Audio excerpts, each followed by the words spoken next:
পার্টের কাজ চলতেছে। এটা একটা টিভি ক্যাবিনেট, আর উপরে আছে জিপসাম সিলিং।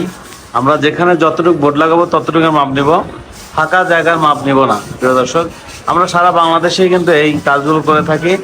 দুই পাশে দুইটা সিলিং করেছি, দেখতে পাচ্ছেন। এই মাঝখানে জালি কাটিং হবে, এখন অনেক কাজ বাকি আছে।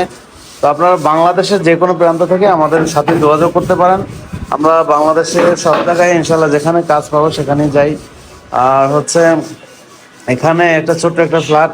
তো এখানে কিচেন এবং ড্রয়িং ডাইনিং মাঝখানে এখানে দেখতে পাচ্ছেন একটা গ্লাস স্লাইডিং ডোর। স্লাইডিং না, এটা হচ্ছে ফোল্ডিং ডোর, দেখতে পাচ্ছেন। এটা কমপ্লিট হলে একটা রিভিউ দিব ইনশাল্লাহ। আপনারা যারা এখনো আমাদের চ্যানেলকে সাবস্ক্রাইব করেন না, চ্যানেল সাবস্ক্রাইব করে আমাদের পাশে থাকবেন। এবং যারা হচ্ছে প্রবাসী ভাই আছেন, আসতে পারবেন না, আমাদের স্ক্রিনে দেওয়া নাম্বার যে আছে এই নাম্বারে আপনারা যোগাযোগ করলে আপনারা এই কাজগুলো করতে পারবেন। এখানে একটা সিলিং